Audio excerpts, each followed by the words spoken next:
I'm so excited about this topic. Just as Herman said, this is the topic right now. I don't know that there are pressing ones, but this is a big one. We can't exist without water. So I would like to welcome our panelists, and again, I apologize for my screen not being on. Um, I don't think we have Luke on here yet, so hopefully he'll be able. Or Beth, are you joining us instead of Luke? I am not joining instead of Luke. Luke should be joining. This is Oh, my second week on the job. no worries. I told No, Luke, I said, you show me how you do the panels, and that way I can be a panelist next time. yeah. Do you want to give him a text maybe and see if he's all right or Sure. okay, cool. Awesome. Thank you so much. Um, okay, so uh I would first like then to introduce Dr. Margaret Cook with HARC, Houston Advanced Research Center. They are going to give more introductions of themselves in a moment, so I'm not going to go too deep into it. I would also like to introduce Eva Mueller, who was with the Valley Voice of Brazos Valley. Um, and then, where is everybody on here? So small. We also have Beatrice. Let me put this up for 1 second. I apologize, y'all. Having some technical issues here. Okay. We also have Beatriz Alvarado from Texas Campaign for the Environment. Welcome. We're so happy to have you here. And yes, and then just, oh, wait, here's Luke. Yay! Luke's an old friend of our group. And in fact, Environment Texas is one of the founding orgs. So is Texas Campaign for the Environment.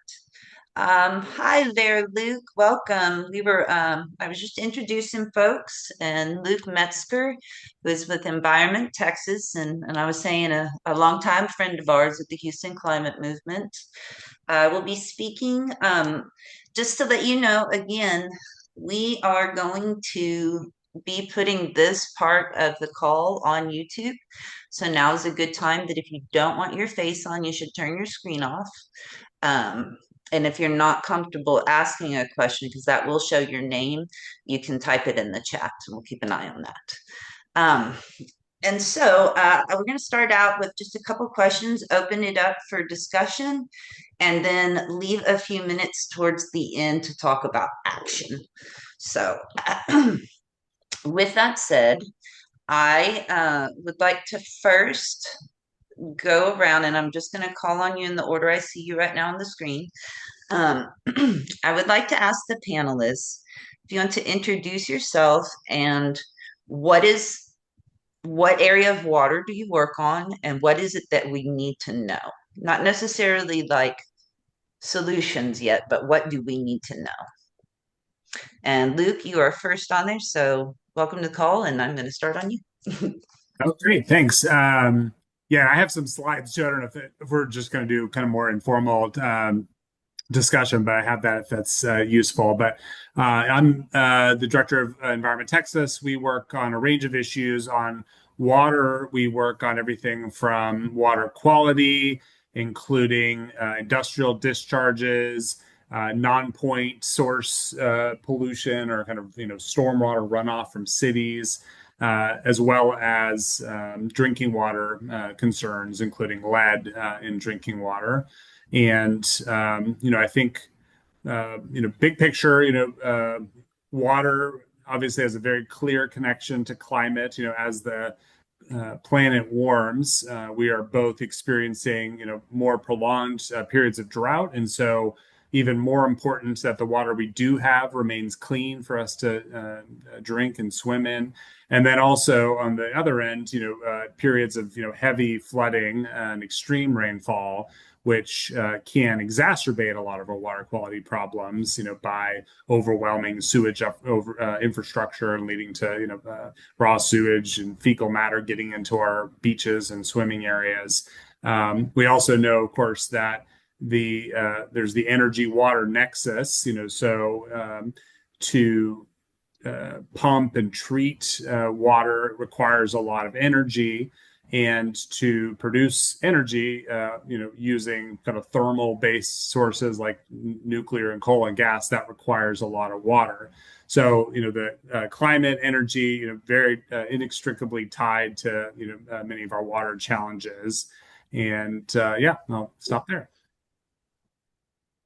Thank you so much, Luke. Beatrice.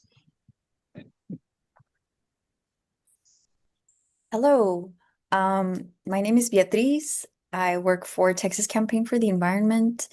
I am one of two lead organizers that work on the water campaign. Our campaign is called Water for People, Not Polluters. We've been monitoring the water situation for several years, working alongside our coalition partners who have been, sharing the good word for since 2016. So a lot of the work that's coming to fruition now is on thanks to them. Um, we have a unique, I guess, well, in terms of what people need to know about water, desalination isn't our friend. We've been fighting desalination, seawater desalination in particular. It's being sold as a solution for continuous economic growth, and we're doing everything we can to not become the first city to openly welcome more petrochemical projects, which is what it would do. It would enable further industrial expansion of our area by basically giving them unfettered access to our seawater. So that would be good to keep in mind. We are seeing a lot of folks, yeah, just siding with that as a solution. But we have a lot to say about that. All right. I think that's Thank it. you, Beatrice. And Beatrice, I will get it right. It's that silly tongue of mine. But she is also in Corpus Christi. And of course, I'm so glad that she's joined us because we know that Corpus Christi is the first city in the United States projected to run out of water. This is a really big deal. Next, I am going to go to Eva Mueller. Eva, you're on mute. Okay, there you Sorry, I'm here. Hi, I'm Eva Mueller. I am with the Valley Voice of the Brazos Valley. We are a new grassroots reporting platform that aims to get out the voices in our communities and the concerns that our community members have, especially in these rural areas. This summer, I am working on a series titled The Fight for Water Rights, as we watch how the rural areas are being targeted by these industrious big tech and nuclear power specifically as well. So I'm digging in deep. The water issue is what got me interested in even wanting to launch the Valley Voice. I attended a water policy meeting in April in Lee County, and it was presented by the GM of the Lost Pines GCD, Elvis Hernandez, and Andy Weir, who is with the Simsboro Aquifer Defense Fund. And they opened my eyes to so much that is not being discussed or even reported on in our communities. And it has been an ongoing spiral watching this continue to gain momentum, and especially with the Corpus Christi, um, the whole thing going on now, people are definitely starting to wake up. In addition, in Brazos County, Grimes County is part of the Brazos Valley, and it's 20 minutes outside of Brazos County. So we are obviously being impacted by the recent Elon Musk plans for his terafab semiconductor industrial city. Essentially is what he's wanting to put on 21,000 acres of wetlands and wildlife reserves. So we're dealing with quite a bit out here, and Jamie asked me to be here today to just discuss how all of these developments in the rural communities, specifically in the Brazos Valley, impact all of the other big Texas cities. because you all do depend on the water from outside your city limits that come from these aquifers. And I can tell you the aquifers are being pumped at such an exponential rate at this point that it's pretty much impossible for the groundwater conservation districts to even be able to plan ahead 50 years, which is what they're supposed to be doing to ensure that we have water supply in these aquifers. So I'm just here to listen to you all and also answer any questions that you might have about the rural county developments and how decisions are made and how the public is pretty much unaware of a lot of it. And so that's where the Valley Voice has stepped in to start reporting on real issues that are not in our local papers and media, that they just do not get reported on. So majority of our residents out here, unless they are specifically interested in these things, are just completely unaware about the water insecurity that we face, especially in the Brazos Valley, because we are sitting on what they like to call the Saudi Arabia of water out here. So, yeah, that's pretty much me in a gist there. But not a nutshell. All Yes, right. not a. And Dr. Cook, do you prefer Dr. Cook or Margaret? I greatly prefer Margaret. All right, Margaret. Would you please tell us about yourself and water and what we need to know? Sure. I work for the Houston Advanced Research Center, or HARC, and I am the Vice President for Water and Community Resilience at HARC, which means I lead those programs for the organization. There are a bunch of other people that I work with that support those efforts. Our water program is specifically focused on the idea that we believe everybody deserves access to clean, available water, everybody and everything. And that means that we work on nature-based solutions efforts to keep water clean in the Houston area through stormwater retention and reducing flooding as well. We work on coastal ecology efforts, environmental health, and community engagement, community resilience, and the water energy nexus efforts as well. And that influences our data center work too. Part of the reason for looking at that, understanding the water energy nexus and the impacts, but also understanding the impacts on people, communities, how we can make better choices for our communities to ensure that we're maintaining affordable, available water for the people that need it.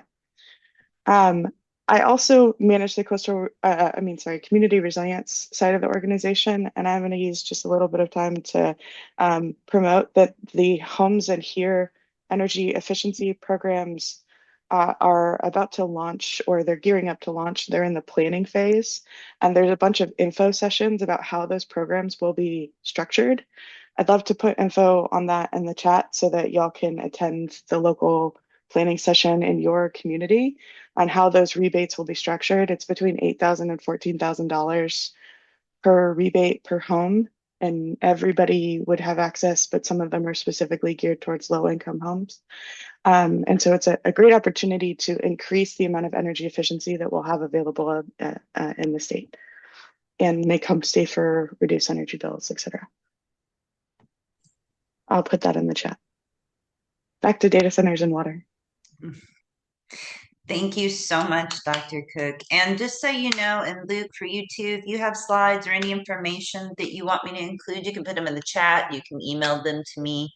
I will be sending out the notes tomorrow, so that gives you a minute just to hand them over, and I'll include them. Okay. I think since we're going so well on time and we got really into some meat on some of those things that you're talking about, I'm sure there's some things that have come up. So I want to give a chance to see if there's anybody on the call that would like to ask a question or comment on some of these issues that have been brought up. Please go ahead and raise your hand. Herman? And then Beth. So, in the legislature, which bills are you tracking, or that is more important to your organization? That's my question. Okay, and whoever wants to answer, yeah, there you go. I can start. So because the legislature is between sessions, they're in the interim. They only meet once every 2 years for between January and May, unless there's a special session. So because they're in that interim session, they're in an investigative phase where they have what's called interim charges from the on the Senate side from the Lieutenant Governor and on the House side from the Speaker of the House. They're looking at different um, ideas for what could be legislation in the next session. And the primary thing that HARC is following is the water use for data centers. And there was a hearing on that today. It's actually, I think, still going on. It's a big concern for folks across the state. And then we're also following the other topics like what's going to happen with desired future conditions and what those mean for the state. And for reference, desired future conditions are what are groundwater conservation districts, those small, like county size entities that regulate groundwater across the state. In most of the state, not all of the state has a groundwater conservation district. There are groundwater management areas of multiple groundwater conservation districts, and they get together and decide what they want to see the future of the aquifer as, and those are the desired future conditions. Those help set how much water we will have in our state water plan, and influence the rules that the groundwater conservation district set, but they don't necessarily have any regulatory authority to them. So they don't necessarily cap the amount of groundwater that we have available, which means that we do have a lot of groundwater or areas of the state where groundwater is being over extracted. So that's something that's a concern for ours as well. Again, we want to make sure that there's enough water available for everybody in the future. And if we're over extracting now, we won't have that. And if you run out of the relatively inexpensive water, the other choices become much, much more expensive and potentially more environmentally harmful. So it's important that we use water as responsibly as we can now to ensure that we still have water available for everybody. So those desired future conditions are really important, and that's something that the legislature is looking at now as well. And there are a few other water interim charges that we're following. Yeah, I can Pass to somebody add else. on. Oh, sorry. No, you're fine. Go ahead. Oh, yeah, just a few other bills that we've worked on in past sessions, and we haven't yet put together our legislative agenda for next year, but likely it'll include some of these same bills. First and foremost, working to achieve a zero discharge standard for plastic pellet pollution. Right now, we have at least 36 facilities in Texas that produce these plastic pellets that are also known as nurdles. They're very small, the size of a popcorn kernel, and they spill very easily on the factory floor and during transportation. And when they get into the environment, it's almost impossible to clean them up. They're very harmful to wildlife and maybe even our own human health. And right now, companies, routinely get away with doing so. Most famously, Formosa, Diane Wilson, the shrimper, successfully sued that company to get them to stop pellet discharges. But many other facilities, including Dow Chemical and others around the state, are doing the same thing. And so we need to adopt some strong standards. In addition to that, PFAS or forever chemical pollution is a real growing concern. There was a bill last session related to the contamination of farmers' soil in Johnson County, which is just south of the Dallas-Fort Worth area. And State Representative Helen Kerwin, a Republican, filed a bill to require some of the wastewater treatment plants to test biosolids that they that sell, to be used as fertilizer for that PFAS contamination to protect farmers. And then also, I think we're, continuing to support efforts to get filters and school water fountains and faucets to protect kids from lead, as well as money to address just the chronic problem of sewage overflows that lead to contamination of our beaches and swimming holes. And I'll put a copy of our legislative agenda from last year in the chat to give folks a sense of the kind of bills we're working on. Thank you. Margaret or Beatriz? Beatriz, yes. Yeah, I can go. So I do want to push back a little bit on the introduction of where Corpus Christi is at. We aren't running out of water, but our city council is bending over backwards to meet industrial demand. Residents only use 13% of the water. So I did want to second, I wasn't familiar with the legislation that Margaret brought up, but right now what they're doing to meet that industrial demand is pulling a lot of groundwater. And there's a city council meeting today and folks are mad. So yeah, if there are protections in the ledge that can come down, I know there's groups down here trying to do something about it. And I'm happy to connect folks, but yeah, just wanted to add that. Thank you for the opportunity. Thank you, and thank you for clarifying that. Margaret, would you like to comment? I shared about interim charges. Oh, you did. I'm so sorry. Eva, do you know of any legislation or that you're particularly looking at for what matters most? Eva, you're on mute. Oh, she might have had to step away for a second. I'm Okay. here. I'm here. Oh, there you go. Sorry. Okay. My screen had refreshed for whatever reason. One of the big legislature items that we've been watching closely and trying to better understand is the SB 7, the 89th legislature. That's the legislature's flagship water bill.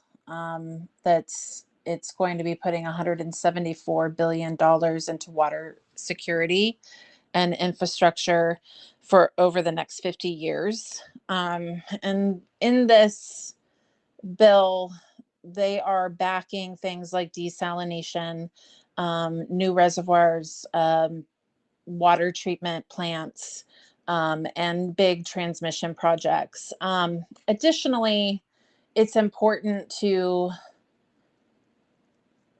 put the pieces together in all of this, in that the data centers that are being planned for Texas, 70% of those are in these rural communities. And these rural communities are, well, they're rural for a reason. Definitely the Brazos Valley. It's always been rich in water. And so that's why we are so agriculture and ranching driven. And that's why Texas A&M was founded here, because of the water and the water stability. And now the Brazos Valley is being basically targeted because of the water supply and the groundwater.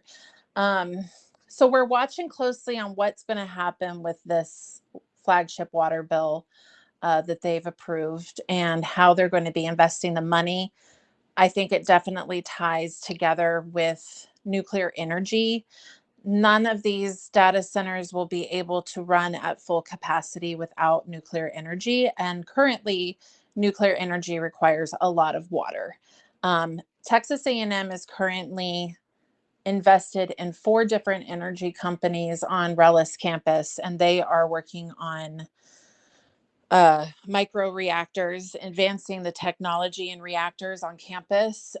And I just, I'm watching this closely because I know that likely what's going to be invested in this bill will be what's best for industry and not so much what's best for our agriculture and our ranching. And that is what is really a concern for people out here, in that they don't quite understand how all of this ties into the fact that if we're giving all of the water permitting to data centers and nuclear power plants. And we're talking a decade, 20, 30, 40 years from now, just like the desired future conditions that were being spoken about earlier.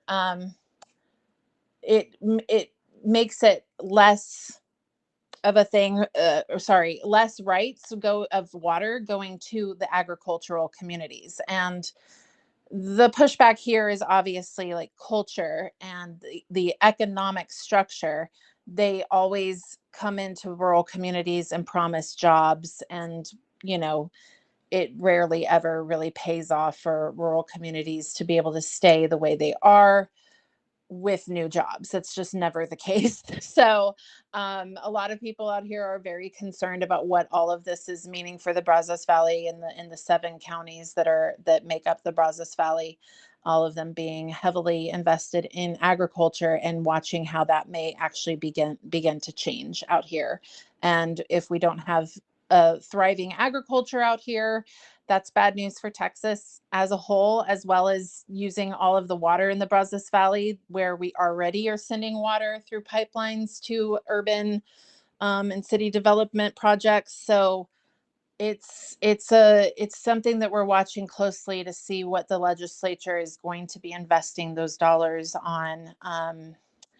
Unfortunately, currently it doesn't feel hopeful, but we're watching that closely, and we're also just kind of trying to better understand what the counties and the regional leadership are kind of planning. A lot of stuff gets discussed behind closed doors, and it's not transparent, and so communities aren't even finding out until days before a vote is made and such like that. So we're trying to get as much information out to our communities as possible before that situation happens, just like what happened in Grimes County a couple weeks ago.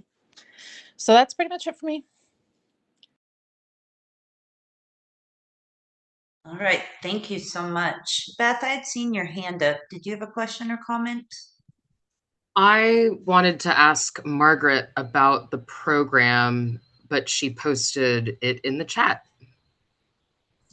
All right. Does anybody else have a question or comment? Don't be shy. Go ahead and raise your hand. Oh, we've got some shy callers here today. That's okay.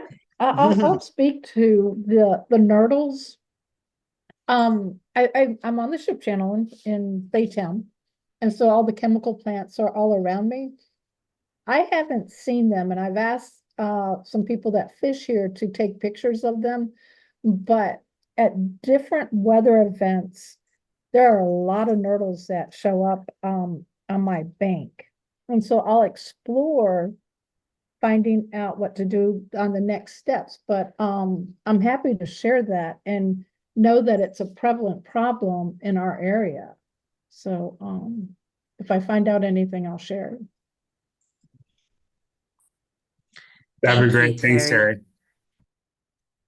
Okay. All right.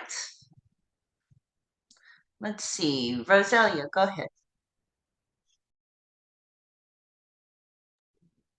Hi, I was just wondering, and I'd like to hear from everybody, I guess, if there's any solutions to this, or if there's any type of, is there like an action plan, or are there organizations that are doing, because I've seen other states where people have organized and protested enough that they've canceled the development of the data centers. So I'm just wondering if there's anything like that happening in Texas, or in anywhere that you know.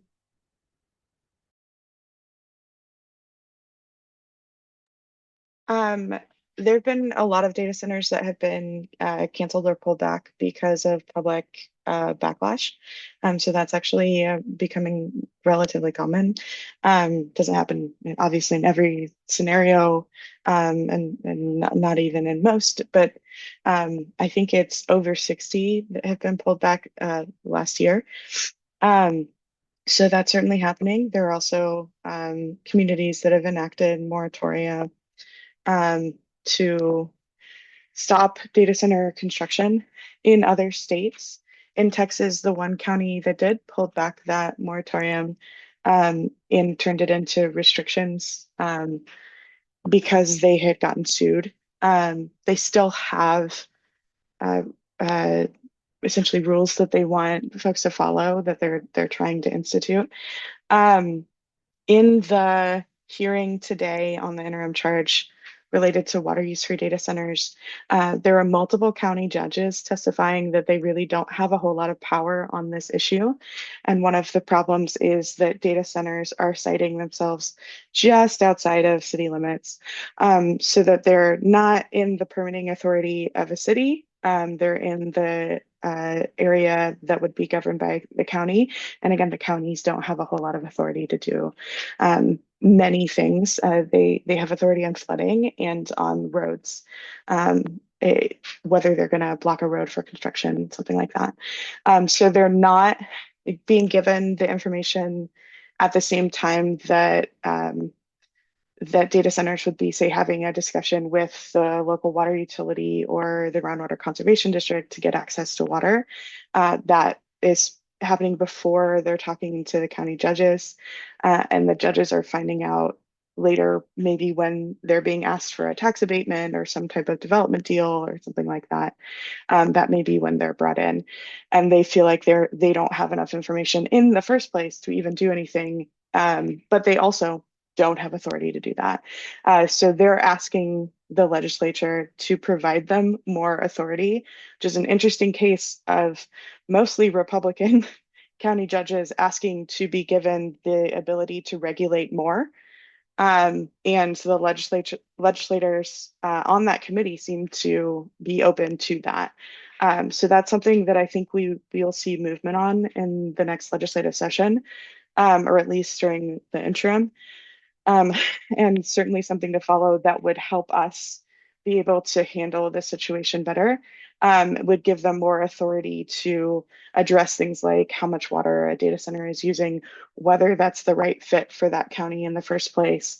They have just no zoning authority whatsoever. When the data center is in a municipality, your capacity to address that rises dramatically because there is the potential to address it with zoning concerns, and especially the people who live right around that facility. If a certain percentage of them, I think it's over 20%, protest that or have an issue with that siting, in the Texas code, they have the ability to I think do a contested case essentially on require a hearing from a zoning perspective to push back on that facility. So that's again much more authority that community members, neighbors of facilities would have, and I can paste the actual text from that zoning issue in the chat. We're also working on it's a small landowner's guide because it's meant for rural areas, but it's relevant to folks around Texas.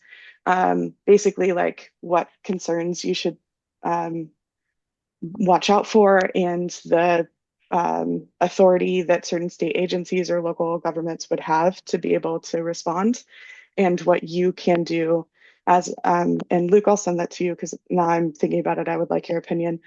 And if anybody else wants to review it before we publish, I'm happy to share. But basically, like what you can do to protect your property or your community as data centers are thinking about moving into your area.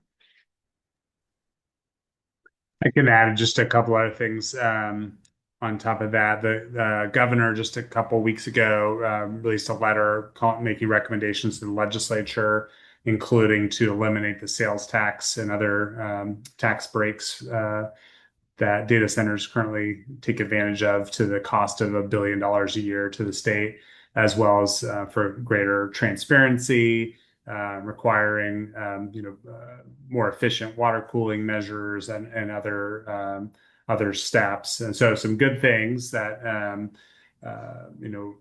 and not, even though the governor called for them, it's not necessarily a done deal. It's going to happen. So I think we need to support those things. The other thing I just saw today, the Quorum Report, which is a political newsletter that covers the Capitol, says that rumors are that the governor is considering placing a 6-month moratorium on data centers, basically directing TCEQ to halt issuing any new permits for data centers. So if that actually happens, that would be quite a big deal, of course. Thank you. And I'm going to call on Eva real quick, and then I saw that Beatriz has a question that I'll call on you just a second. Eva? Yeah. As far as solutions, what needs to happen short term versus long term, right now, the best defense that we do have are the county commissioners voting no against tax abatement. Unfortunately, these county commissioners, they're pressured by many entities, especially the economic growth and development that is being pushed on them by the municipalities that are not where the data centers are going, but they're close enough to where it will ultimately benefit everyone. So they're under a lot of pressure because there's a lot of people who stand to make a lot of money on these deals. Unfortunately, they only have really the defense of saying no to tax abatement to curtail them wanting to seek the next phase of their planning. Long term, um, great if he's willing to put a moratorium on for 6 months. That buys us some time to try to modernize these laws that we're in Texas, because even if they can put certain laws on certain things, we still have this rule of capture law in the state of Texas. We're one of 10 states who are a rule of capture state, and that was written in 1904, and it was intended for our agricultural communities specifically. And now basically these industries and the billionaires are gaming the system, and they are taking full advantage of the fact that there are no laws that can stop them from being able to pump groundwater. So in those counties that do not have a groundwater conservation district, they are exceptionally vulnerable to billionaires being able to buy up a bunch of land and being able to pump the water out of the land that they own, because our Texas law says that you own the water underneath the land that you own. So it's very problematic in that we have to modernize these laws to be in the 21st century. We have to encourage county commissioners to say no to tax abatement, because all of the money that they're saying yes to the tax abatement on, all of that money is being passed on to property owners who will have to end up paying for all of the infrastructure that comes into wanting to bring in 2,000 jobs in a rural community. You have to add in so much more infrastructure like roads, hospitals, fire departments, that we all of that will be end up passed on to property owners in a decade or 20 years, 30 years. So short term is saying no to the tax abatement. Long term is modernizing these laws and putting into place who, if they want to keep it a rule of capture state, who can actually use that and who cannot, because that law was never written for the purpose of data centers and nuclear power plants and all of this stuff that's going to be planned over the next decade. Thank you, Eva. And then I saw Beatrice asked in here, which counties are the county judges from? Did you want to expound upon that at all? I Yeah, would need to look at the witness list. Oh, okay. Yeah, I was just curious which counties are asking for that authority. It would be interesting to follow. There was a county judge from Victoria that was speaking Oh, on behalf of multiple county judges. nice. That's right by here. Thank you. The only thing I'll add to the solutions, something we came across down here is there was a section in our drought contingency plan that was taken out that could have banned new meters. We're uniquely positioned. Our Corpus Christi is the wholesale water provider for, there's only one of four in all of Region N. So yeah, they have, their own plan, and my understanding it's copied and pasted, but that could be an angle to explore. I know on the city level, that's where our focus is. Not so much familiar on the state level, but we are having to. It was the developer community that lobbied to take that out of our drought contingency plan. So yeah, we're growing. But yeah, that's something that maybe folks could take a look at if your city has a similar policy. Thank you, Herman. Do you know if we have anything like that here in Houston?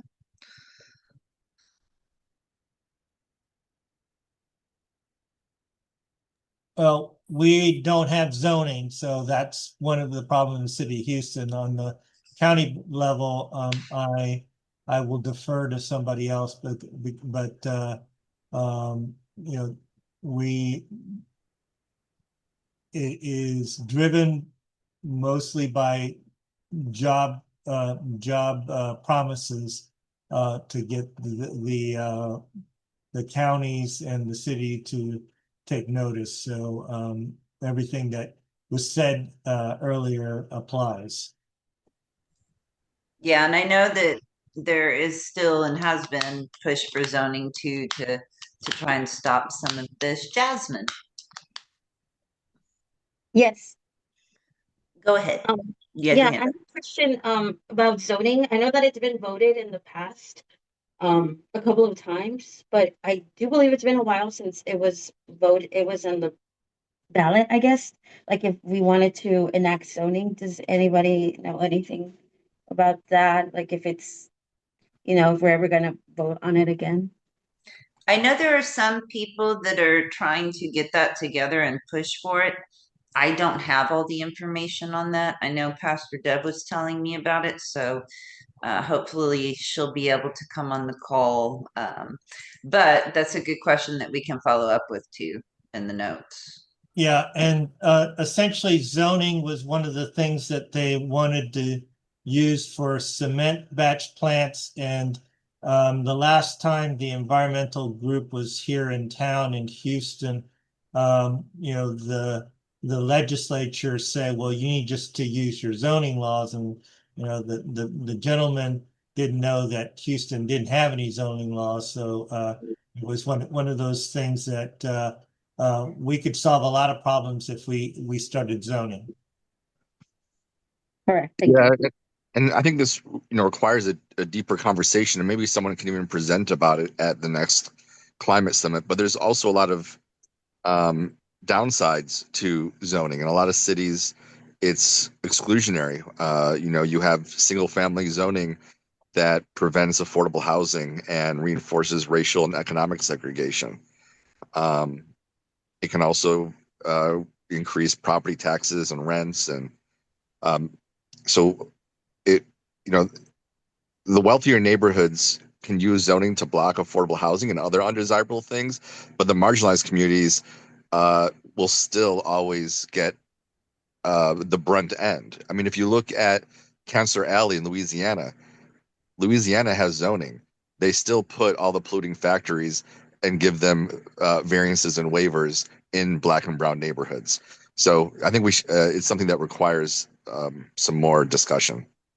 And we do have zoning, the incorporated villages throughout the city of Houston is sort of how some people actually did create zoning and police departments and stuff like that, and lowered their property taxes. So we do have it, but it's called something else.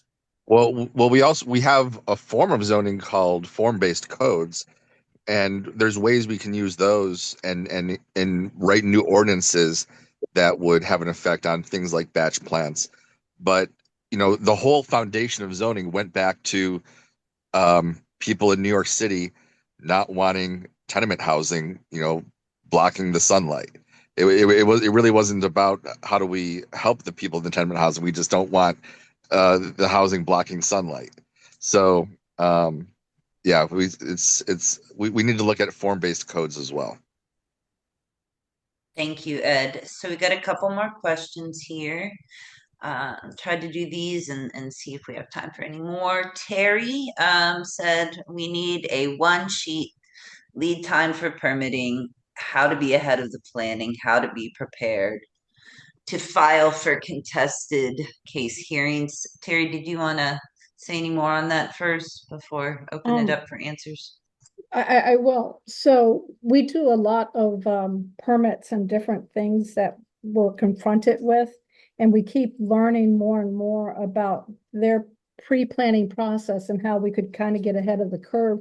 But one of the big things that has come to light is when we attend these public meetings and we do a notice to TCEQ or whatever the organization is, we need to put on our paper that we are requesting a contested case hearing at the time of the public meeting because you can't go back after the fact and add it.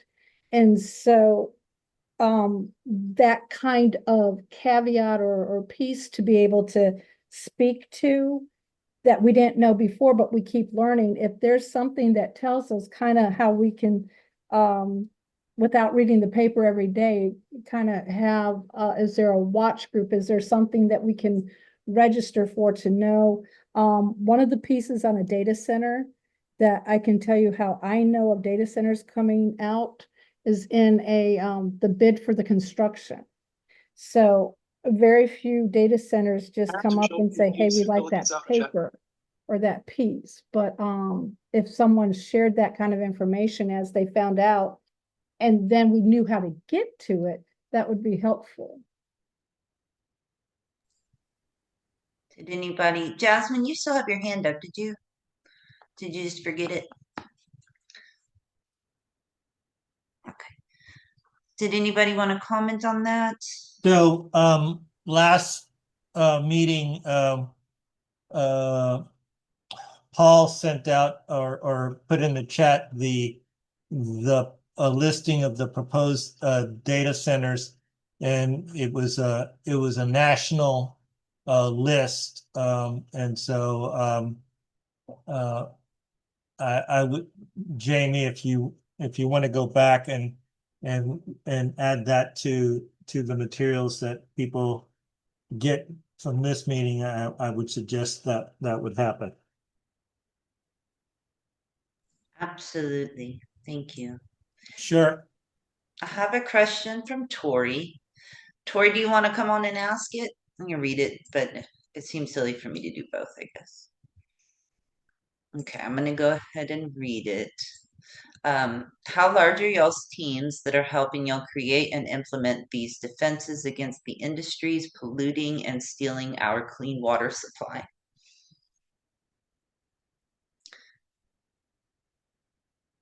I guess I'll call on Margaret first, if you have, or if any of the panelists have input on that.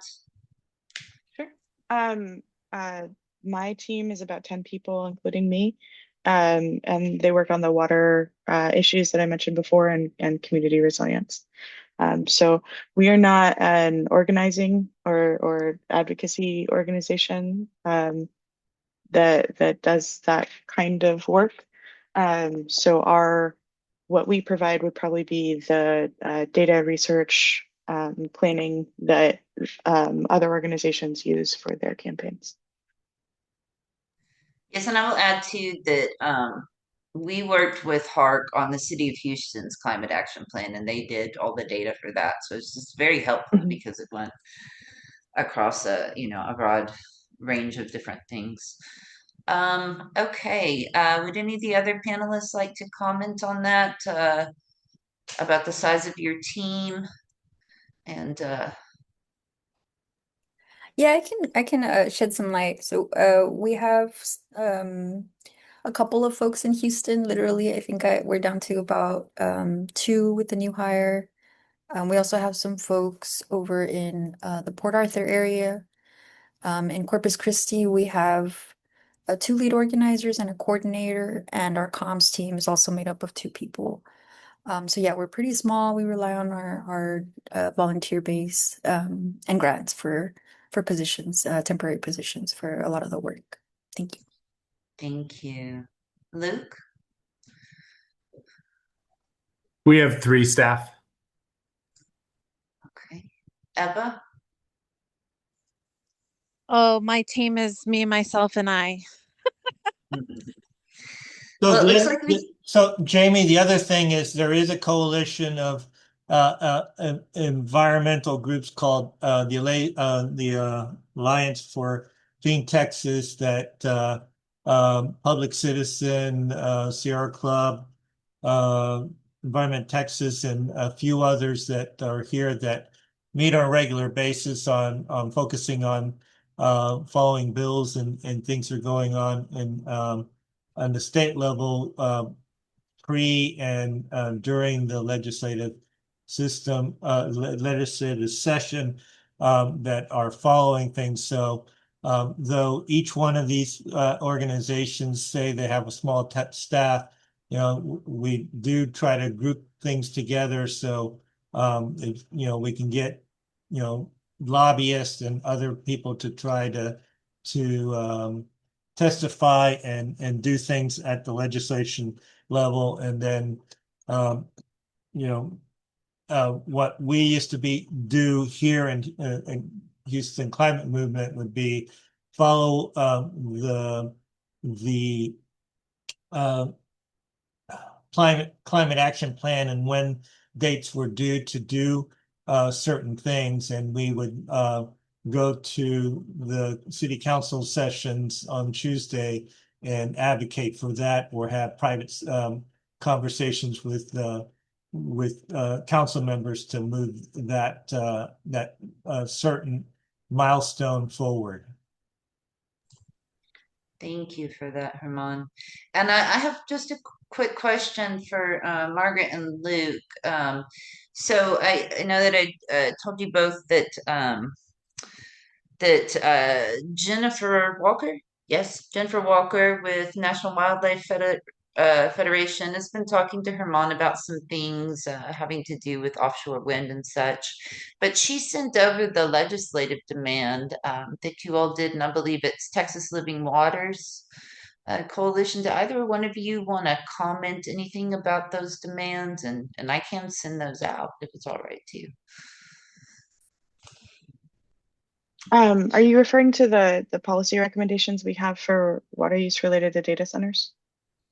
It was, what was it for the 99th? Oh, Herman, what was that? It was Sierra Club, Public Citizen, or not Public, Sierra Club, Environment Texas, National. It's the report that you sent over. I'm at a loss, but Luke's here, so. Well, we're not part of the Living Waters project, so I'm not sure which one you're talking about. You mentioned offshore wind, or what? No, it's probably just the legislative demands, and I haven't been able to read through them fully, so I'm going to go with Margaret on that. But I can send those out to everybody too. So we did work on recommendations for the 90th legislative session related to water use for data centers, and I posted that link in the chat. HARC is also not part of Texas Living Waters, although we support some of their efforts and including the One Water work that they do, and happy to work with them on this guide. Love working with Jennifer. Our policy recommendations focus on transparency. One of the primary issues with what's happening is that there's just not enough information, and that information that we do get, we get it way too late for anything useful. And so having actual required reporting from data centers, one thing as a side note that came out in the hearing is that even the current surveys that the Water Development Board and the Public Utility Commission have done for data centers, where they were charged by the legislature to try to get this information, have abysmal response rates. and they were getting a bit reamed by the legislators for that. But those are voluntary surveys. And we learned from the oil and gas industry with Frac Focus that voluntary surveys only get a little bit of information. They don't get what we're actually looking for. And the legislature required that in 2012 or in 2011, Railroad Commission required it in 2012 with their rules that oil and gas operations have to report their water use and what's in that water. So data centers would not be treated differently in requiring this reporting. They would be treated equally to other large water users.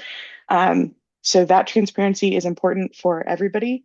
It will help with communicating this issue. And it's important that that we treat them fairly by requiring that information. We also would like to ensure that data centers are good stewards of our limited water resources. That includes using water efficient technologies when they when data centers are actually approved in communities, that they use water lean technologies both on site and rely on water lean power like solar and battery storage that wouldn't require water for cooling. That would limit their draw on fresh water, using non-potable water resources like municipal effluent or even treated produced water could alleviate that strain on freshwater resources, and offsetting their water use when that does occur through water replenishment projects could also help with stewarding the limited water resources. We also want them to ensure that they are paying their fair share for their water. That includes ensuring that they're paying for the infrastructure and supplies that they currently need and paying into that system because the water that they're relying on wasn't necessarily planned for them. Data centers aren't in the 2022 or 2027 state water plans. They won't be in the water plan until we actually get the data from them to be able to include them. And that would be at minimum the 2032 water plan. So all of the water strategies that are in the water plan that are intended for population growth, that are that are intended for growth in the future, that don't even supply our full need, by the way, $174 billion of water strategies, and we still can't supply our full demands for across the state. That still wouldn't include the increased use that we're expecting from data centers for the data centers themselves and the power supply that they need. So knowing that, it's imperative that they pay into the systems and support adding to the water supply, because like I mentioned before, the water that we have right now is the least expensive water that we're going to have. Everything that we add in the future is going to be more expensive. We can conserve at this moment, and that'll be the least expensive thing that we do. But adding things like desalination that Corpus is considering, that's extremely expensive. That's like 12 times more expensive than their current water supplies, and should not be done, shouldn't be foisted on the community to pay for unless it's absolutely needed. And if data centers are spurring that, sorry for the soapbox, spurring that need for that water supply, if industry is doing that, they really ought to be paying into the system to ensure that that cost isn't shared by people who can't afford their water currently. And then finally, protecting water supplies in communities in the long term includes ensuring that counties have the ability to regulate things like platting and ensuring groundwater conservation districts have the ability to regulate groundwater. So those are our recommendations. I'm sorry, Margaret. I got the time call there. Thank you so much. We're going to kind of switch modes here. We've got a few minutes left, but I want to thank all of our panelists for coming. It was a lot of information, but we are going to capture that and send it out to you.